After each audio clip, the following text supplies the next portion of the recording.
You ever pull up to your own family's ranch after a long week expecting nothing but crickets and lake breeze and then slam on your brakes so hard your coffee hits the dash?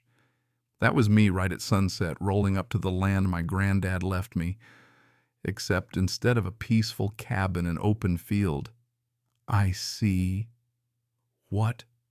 A clone army of brand new houses lined up like they'd been stamped out by some suburban assembly line. 31 of them, each one with a shiny car, a plastic-wrapped mailbox, and a bunch of strangers grilling hot dogs in my field. And right at the front, a giant sign, "Welcome to Lake Meadow Estates, private community." Yeah, private. My hands shook as I got out of my truck, because this land, it was mine. Passed down from my grandfather, Henry Walker, the toughest, kindest old man you'd ever meet. But nobody asked me. I barely got 2 steps before a woman in a polo shirt and a face like a lemon wedge strode over clipboard gripped tight. "Excuse me, sir. Residents only can't park here." You know that moment where you want to laugh and scream at the same time? That was me. I looked her dead in the eye and said, "Ma'am, you have no idea whose property this really is." She rolled her eyes, told me to move along. And that's when I knew I wasn't just fighting for a parking space. I was fighting for my whole family's legacy. But my granddad always said patience beats anger. So I got back in my truck, teeth grinding, and just watched those private houses light up as dusk fell like a scene out of some bad movie. And I promised myself right then this was far from over. Maybe you're watching this from a place where land still means something. If so, listen up, because the way this story goes, you won't forget it. Let me back up a sec and tell you how we got here. My name's Daniel Walker. I'm 32, grew up learning how to bait a hook before I could ride a bike. This ranch by the lake, it's not just dirt and timber. It's where my dad taught me to fish, where Granddad hammered the first nail into our cabin, where the water went still and glassy at night, and the stars spun overhead like promises. "Daniel, you protect this land no matter who comes knocking," he always told me. After he passed, I left the ranch alone, figured it was safe, all fenced off, my name on every county record. I'd check in sometimes, but city life pulls you away. You know how it is. Then one rainy morning, my old friend Mike called, voice low, worried. "Dan, you better get out here. Something's happening on your property." I drove all day half expecting to find a busted fence or some hunters ignoring the signs. But what I saw, bulldozers, construction crews, houses halfway up already, it was like my world flipped upside down. They said Lake Meadow Development bought it, that the HOA had sold it to them. But I never signed a thing. When I stormed into the HOA office, this slick guy, Richard Stone, tall gold cufflinks, you know the type, looked at my deed and smirked. "Outdated records. You should talk to our lawyers." That's when I realized this wasn't a misunderstanding. This was a flat-out land grab. And they thought because I'd been away, nobody'd care. They kept building right in front of me. Private community signs, fake owners moving in even blocked off the lake. I swam in as a kid. Mike told me they were planning a ribbon-cutting mayor, and all like it was some grand new beginning. But I kept my mouth shut, collecting evidence, talking to old neighbors who remembered whose land it really was, digging through dusty files, even calling in a lawyer buddy who owed me one. All the while I watched those houses spread like weeds, and I remembered patience, Daniel, patience. Weeks later, I snuck into one of their HOA meetings, sat at the back hat pulled low listening to Richard brag about their success, clueless that I was there. Lucky for me, their genius secretary flashed some key documents up on the projector by mistake, plain as day, forged signatures, a fake paper trail. They handed me the smoking gun and didn't even know it. Night before the grand opening, I barely slept.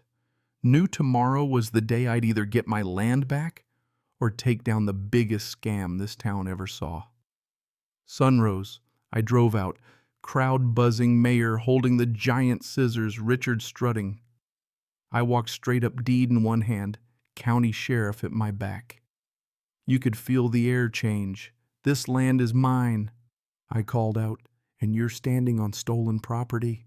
The sheriff raised his papers, ready to lay down the law. And then out of nowhere, this guy, in a fancy suit and sunglasses, Martin Cooper, CEO of Lake Meadow Development, pushed through the crowd, claims, "That's all this is," he scoffed. "We bought this fair and square." But the sheriff opened his folder, read aloud. Official records showed the deed was never transferred. The mayor turned pale. Richard stammered, and suddenly the crowd was buzzing, reporters snapping photos, homeowners shouting, "What about our houses? Our money?" Martin turned on Richard, livid. And then, right as the sheriff moved in to arrest Richard, the air split with a crash. A construction crane smashed into one of the new houses, sending folks running and screaming. In the chaos, Richard tried to slip away, but I shouted to the sheriff, who took off after him. I followed through mud, past half-built homes, right up to the lake. Richard panicked. Dock cracked. He fell into the water. As the deputies dragged him out, I caught sight of a man in black lurking by the trees. The sheriff shouted, but the guy just smirked and melted into the woods. That's when I realized Richard wasn't the big fish. There was someone darker, someone willing to burn everything. Almost on cue, smoke rose from the far side of the property. One of the new homes was burning. Families screamed, deputies swarmed, and the sheriff warned me this was just a warning shot. But when I stood up to calm the families, I saw the fear in their eyes. These weren't my enemies. They'd been lied to, too. No one gets left out in the cold, I promised. That night I barely slept. Someone left a note nailed to my cabin. "Leave now or you won't live to see this land again." I told the families. They stood with me. The sheriff found a hidden camera, and that same night a man in black appeared by the lake watching me, then vanished. The next morning an explosion rocked the empty house at dawn. I sprinted into the flames, pulled out. A little girl felt like my heart was about to quit on me, but at least someone was safe. Sheriff called it "This is terrorism." The man in black, Victor Crane, ex-military, now muscle for Martin Cooper, wasn't just making threats. He was out for blood.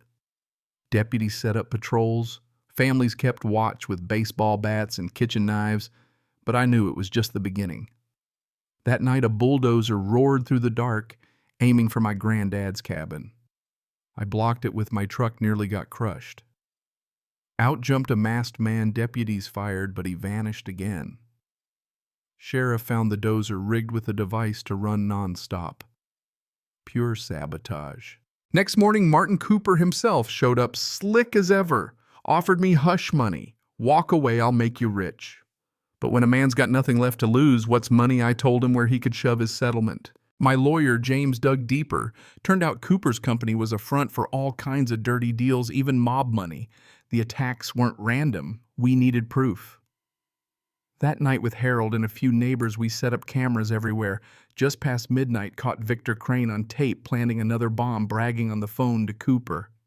"Tell him it'll all be gone by sunrise." Deputies swarmed. Crane fought like a devil, but we brought him down and disarmed the bomb with seconds to spare. Right as we caught our breath, my phone buzzed an anonymous photo of my truck and cabin, a text, "Nice catch. While you were busy, we paid your cabin a visit." And then boom, the cabin went up in flames. I dropped to my knees, watched everything I'd ever loved burn to ash. But as Victor Crane laughed from the police car, I knew now I had nothing left to lose. All night families stood guard. By dawn, only smoldering ruins. James, my lawyer, said the only thing left was proof tying Cooper to Crane. That morning, Cooper rolled up with goons, sneered, threatened, tried to rattle me. "Your move, Walker." But fate had one last trick in the ashes. I found my granddad's old lockbox inside the original surveys and a hidden clause in county records. The land was protected by preservation law. No developer could touch it. We rushed to court, but before we could file, Harold came running. On the far shore, Cooper's crews were draining the lake, prepping barrels, maybe more explosives. They'd wipe out everything before the law could stop them. I rallied the families, the sheriff, the deputies. Final showdown. Under cover of darkness, we crossed the lake, took up positions. Victor Crane, somehow already free, stood atop a bulldozer with a rifle. "You should have left Walker," he screamed. Shots rang out. Engines roared, the ground shook as machines tore at the land. But I'd learned something, and all this land isn't just dirt. It's memory, family, community. That night, the real battle began, not just for my ranch, but for everyone who'd ever had something stolen by power and greed. So tell me, what would you do if it was your family's name on the deed? How far would you go for justice? Drop your thoughts below, because this fight, it's bigger than me now. It's about what's right, what's worth standing up for, even when the odds say, walk away.